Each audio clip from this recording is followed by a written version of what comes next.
Yo guys, what's going on? Welcome to Inter Worldwide. Hopefully you guys can hear me. I was having some technical difficulties, so I can see that there's two people here right now. If you're one of those two people, just try and give me a thumbs up or just say that all is good in the chat so I know that I'm not just talking to dead air. My name is Anthony. Welcome back to Inter Worldwide, and it looks like Inter finally are about to strike a deal, which means we have a plan for the entire goalkeeper situation. I'm coming at you at about 3:15, really convenient time for me in Sydney, Australia. What's going on, Musti? Thanks for checking in on me, guys. Thanks for checking in. If you're coming in, I haven't really started just yet. There's 5 people here now, which is nice. Let's get a nice little double-digit community happening for a small video to announce what's going on. Razor of Orion, my G. Aha, he knows. He knows. Everybody knows. It's good to see some people here. So I did the right thing by pressing record, man, because super convenient time for me. Straight after work, this tweet comes out, and I'm like, for real? We're this far advanced? Because I've seen us screw up signings, free agent signings that we needed to make. The thing about Inter is that we've done some great signings, some great damage control, but when it actually comes down to making the most logical of logical that makes sense, this is one of them. And it looks like we might have actually done it. So without further ado, it is my pleasure to report that according to Fabrizio Romano, Inter have agreed a deal with, or has an agreement with Ajax goalkeeper André Onana, and it has been in the works since last July, my friends. The contract is not signed yet, but it is in its final stages. Now, the fact that he's a free agent means that obviously we're not worrying about any sort of external party, third party like Ajax getting involved in the deal. They're not involved.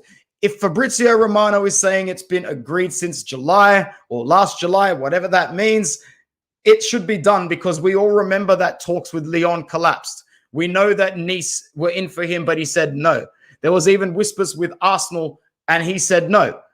Leno was never an option, we're saying, but to be honest, I'm really glad that this is happening. This isn't going to be a hateful video or a vindicative, whatever that is, towards Handanovic, but like, this had to happen, guys. And I've been quiet about the transfer because I've bung on left, right, center, top, bottom about needing to replace Handanovic. And we're going to get a goalkeeper that, despite being out for a duration of time, and we are going to get to that, has got great experience, great pedigree under his belt. He has played at Ajax for all of his career, apart from a couple of youth seasons where he was at Ajax Youth. But he is an Ajax man through and through. He has had plenty of performances for them in the Eredivisie and in the Champions League as well. Most notably, his 18 performances in the 2018-19 season, where Ajax made it all the way to the semi-finals. He appeared 18 times there. Altogether has made 142 appearances for Ajax and 18 at international level for Cameroon.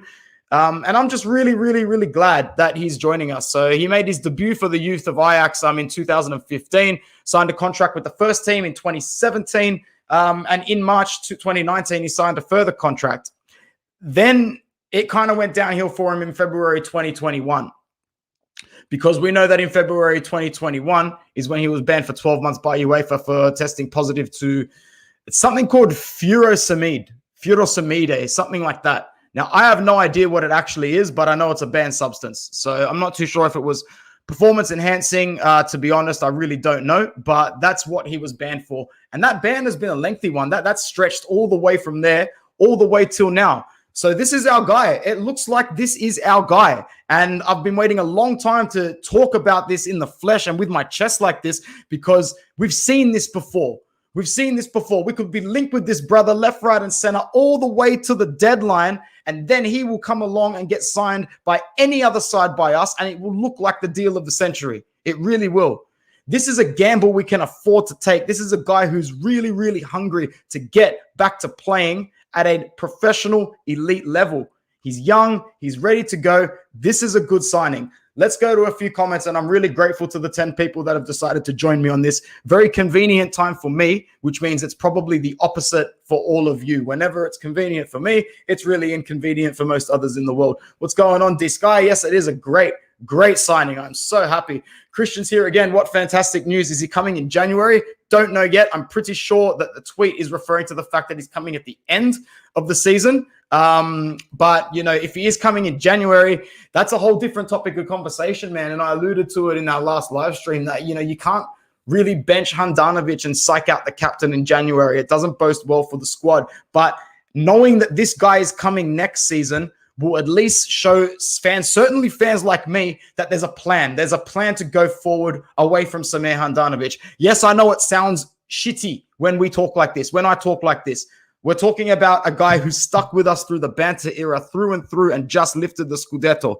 He deserves the most amount of respect. Am I not giving him the most amount of respect? Debatable, but still, you know how much I love our captain, but from a logical point of view, the time is up. It was up 2 or 3 seasons ago.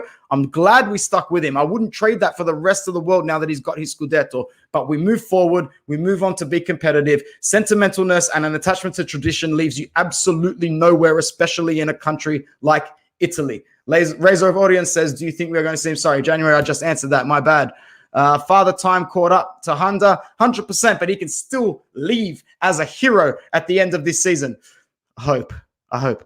So jealous about Magic Mike Magnan at Milan after losing Donnarumma for free. And now we have Onana, although it's for next season. Not bad with our financial circumstances. Exactly. Good damage control again by Don Beppe Marotta. Is he called up for AFCON? Good question. Follow-up questions that we will have to make and that I will need answered once I see that there is a signature on a piece of paper. For now, I'm just reporting the Fabrizio Romano news that it is here and it is sticking around until this signature is done. The question is when is it in the best interest for this announcement to take place? As long as the signature is there, we're good. I don't think Romano would have tweeted about this unless it was like 90% done. He's still subject to error. Don't worry. It's not as glitz and glamour as it seems. There is still margin for error in his transfer predictions.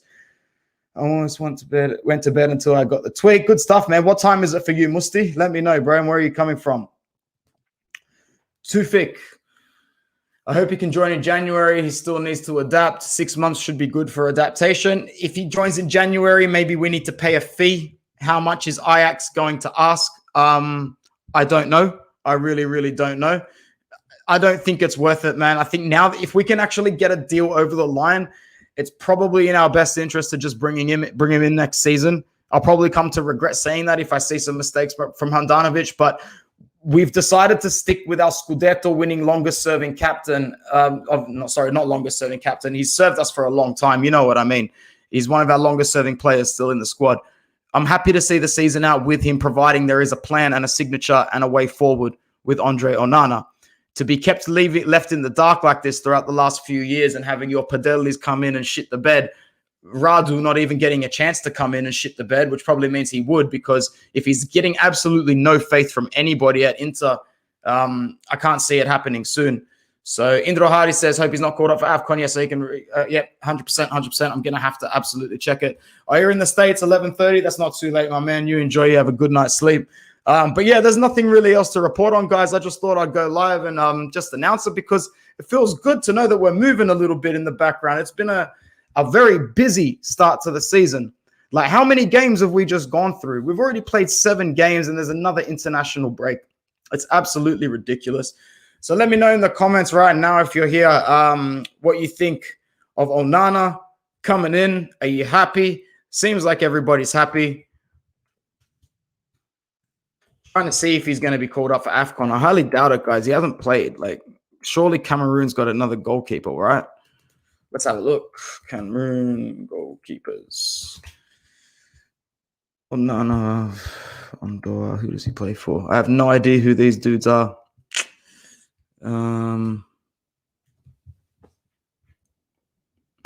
Fabrice Ondoa has been filling in for him, but I'm not too sure if he's going to AFCON. That's the thing. He's played in La Liga.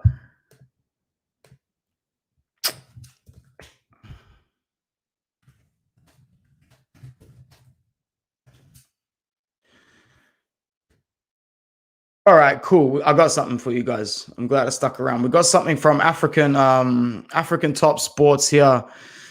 André Onana and Ajax in contradiction regarding contract situation, which is impacting his involvement in the Cameroon national team.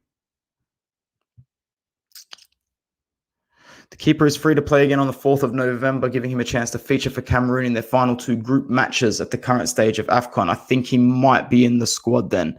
Okay, so as of that particular headline, we might actually say that Onana is in the Cameroon squad. There might be a way to cross-reference that. Good, we're making progress. Research is always progress. Cameroon. So if AFCON's in January, 6 weeks away, that would be final squads now, right? I'm trying to compare it to Euro and how long before. It's usually about 3 to 4 weeks before that you have to submit your squad, or maybe it's still just a preliminary squad. If anyone can help us confirm that in the chat, that would be great. Let's nail this question today before I head off.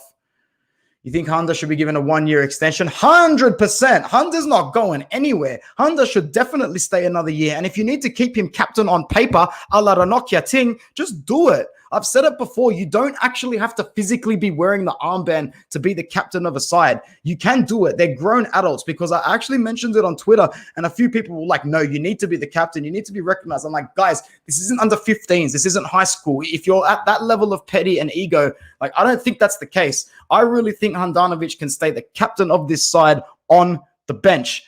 Mentor Onana. We all know who the leaders who will be on the pitch. It won't just be one person. It'll be Barella, it'll be Skriniar, it'll be De Vrij, it'll be Bastoni, it'll be Brozovic. We know we've got leaders on the pitch. We know we've got leaders on the bench. Unless I'm missing something, unless there is something in football and the ego is so big and people are so petty to the point where, no, if I've got the armband, I need to be starting. I don't know. I've seen it differently. Correct me if I'm wrong. Christian says, what I love most about this transfer is the experience he already has in the Champions League, 100%. His 18 games is a really, really solid season in 18-19. He already has this elite mentality that we wouldn't have found in replacements like Dragowski. I like that. He will play at AFCON. Well said. All right, he's going to the African Cup of Nations in January, I think. His ban is over in November. Yep, November 4, and will be available to be called up. I don't know about Ajax, though. They may bench him for the rest of the season. He won't play again. I don't think he'll play again for Ajax. He is in the AFCON squad. All right, cool. Good to know. I'm glad we found out on today's stream. How good is it that we stuck around and found that out? Guys, it was been an absolute pleasure. It's been 12 minutes. It's been a nice little video. If you guys are here right now and you haven't subscribed to our other channel, Football Worldwide, please go ahead and do that. I'm doing Serie A Roundtable today with my friends from Australia, and I will put it online in about maybe 5 or 6 hours for everybody else to see. So the channel is called Football Worldwide. Make sure you go and like and subscribe to that, and leave a comment on the end of that episode, Serie A Roundtable, so I know who is present. We'll be talking all things Italian football. Thanks to the squad who came through for this video, Mustafa Ali, Christian, King Darian, Indra Hari, as well as always, Razor of Orient, D-Sky, Nick. Good to see you here again, my friend. That was nice. All right, guys. Forza Inter, Forza Onana. Ciao, ragazzi. Peace.